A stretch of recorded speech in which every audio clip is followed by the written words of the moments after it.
Pinagtibay ng Kamara ang rekomendasyong imbestigahan ang sinasabing joint bank account ng mag-amang sina Vice President Sara Duterte at dating Pangulong Rodrigo Duterte. Wala nang maraming paligoy-ligoy pa, diretso sa punto na. Maiksi lang ang komentaryo, pero diretso sa punto. Maraming kuro-kuro, may tiwali, may totoo. Dito, sa Puntong Diretso tayo. Punto Diretso.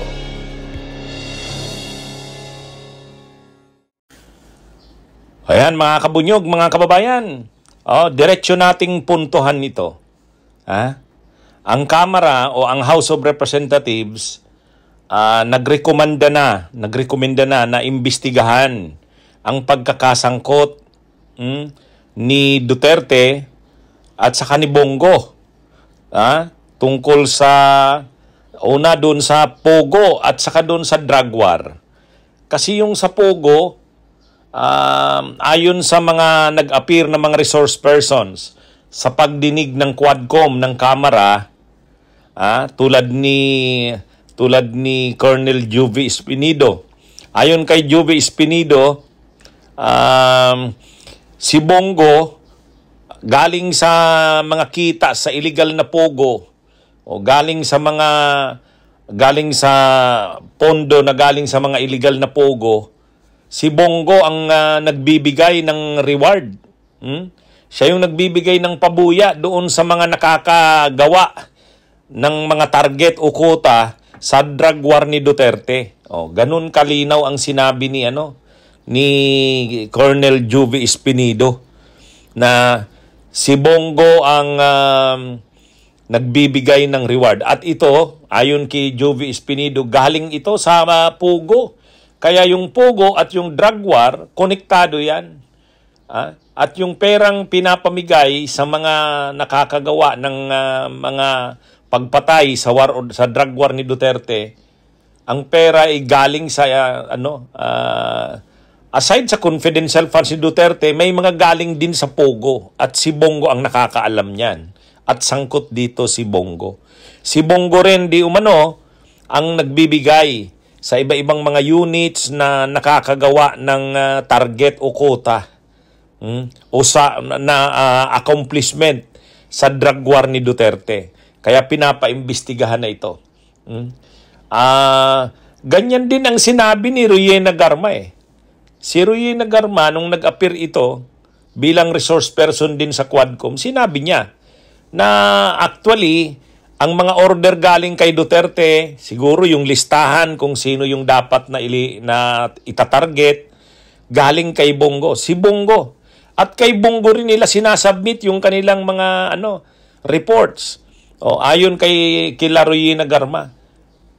Kumbaga, ganun ka-involved si Bongo dyan sa drug war ni Duterte. Kaya ang pinapalabas ni Bongo, ang trabaho niya kay Duterte, alalay lang ni Duterte. At ang kanyang nagawa ay magserbisyo, yung malasakit centers nga.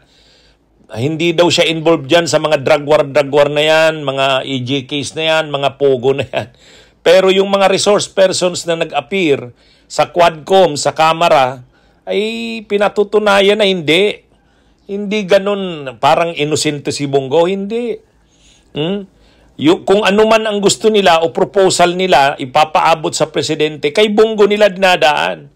At kung mayroon namang ipapagawa ang presidente, kung sino siguro yung mga target, si Bongo rin ang nagpapaabot sa kanila. At kapag nagawa na ito, si Bongo rin ang nagbibigay sa kanila ng reward. Kaya, yan ang naging finding sa pagdinig ng Kamara. Ngayon, ang rekomendasyon ng Kamara, palalimin na ang investigasyong ito. Pwedeng ng ombudsman, pwedeng ng NBI, at kapag kailangan ng sampahan ng kaso si Bongo, dahil sa di umano'y mga pagkaka-involved nito sa drug war, sa Pogo, sa reward system,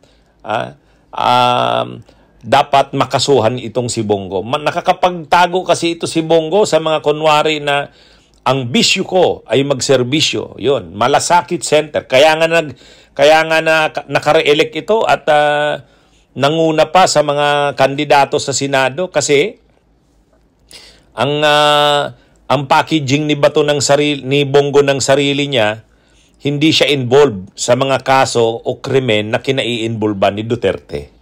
Lalo yung drug war na yan, hindi daw siya involved dyan. Pero hindi. Yung mga sinasabi ng mga resource persons, involved si Bongo at malaki ang papel niya. Mga kababayan, panuorin natin ang balitang ito kaugnay sa pinaiimbestigahan ng Kamara kasama si Bongo dahil dawat umano ito sa Pogo at EJK ni Digong. Narito ang balita.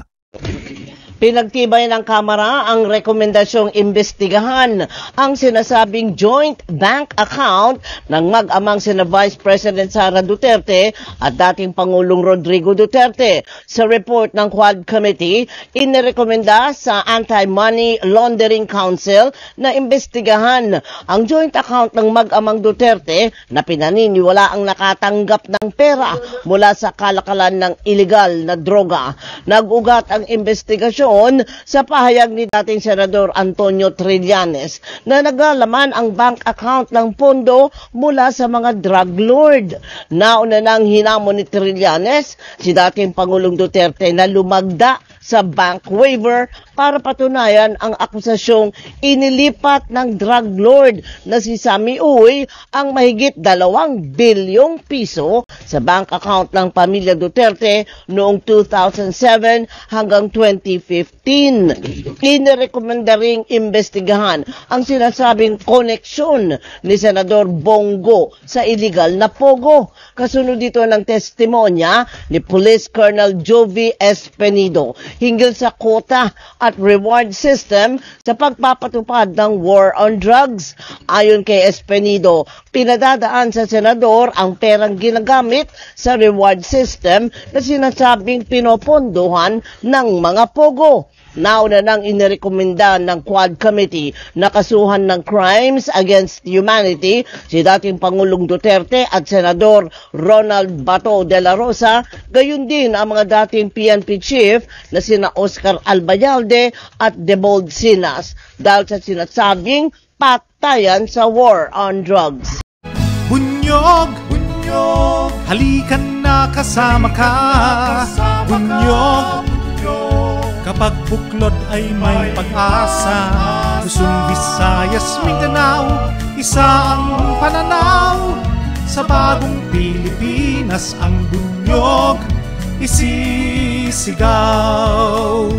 Bunyog, bunyog, bunyog.